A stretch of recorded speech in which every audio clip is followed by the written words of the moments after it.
व्यक्ति हमेशा राम नाम का जप किया करता था। धीरे धीरे वो काफी बुजुर्ग हो चला था, इसीलिए एक कमरे में ही पड़ा रहता था। जब भी उसे शौच स्नान आदि के लिए जाना होता था, वह अपने बेटे को आवाज लगाता था और बेटे ले जाते थे।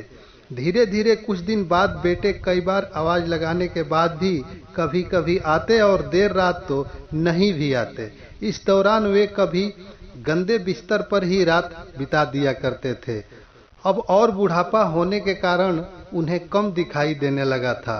एक दिन रात को निवृत्त होने के लिए जैसे ही आवाज लगाई, तुरंत ही एक लड़का आता है और बड़े ही कोमल स्पर्श के साथ उनको निवृत्त करवाकर बिस्तर पर लिटा जाता है। अब ये रोज का नियम हो गया था। एक रात उनको शक हो जाता है। पहले तो रात में बेटे को कई बार आवाज लगाने पर भी नहीं आते थे, लेकिन ये तो आवाज लगाते ही दूसरे क्षण आ जाता है और बड़े ही कोमल स्पर्श के साथ निवृत्त करवा देता है। एक रात वह व्यक्ति उसका हाथ पकड़ लेता है और पूछता है, सच बता तू कौन है? मेरे बेटे तो ऐसे नहीं है। तभी अंधेरे कमरे में एक अलौकिक उजाला हुआ और उस लड़के रूपी ईश्वर ने अपना वास्तविक रूप दिखाया। वह व्यक्ति रोते हुए कहता है, हे प्रभु, आप स्वयं मेरे निवृत्ति के कार्य कर रहे हैं। यदि मुझसे इतने ही प्रसन्न है तो मुक्ति ही दे दो ना। प्रभु कहते हैं, जो आप भुगत रहे हो आपके प्रारब्ध है।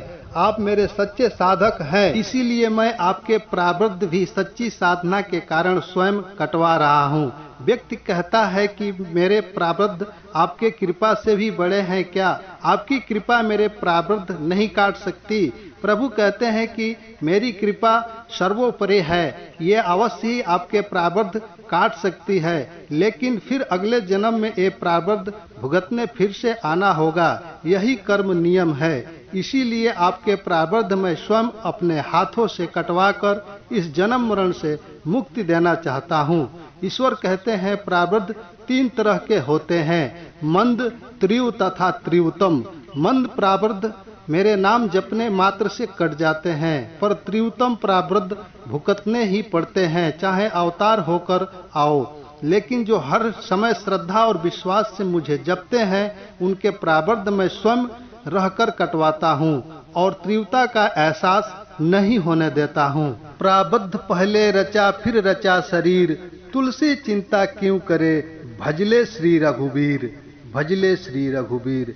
जय जय सिया राम, जय जय सिया राम, सिया राम जय राम, जय जय सिया राम।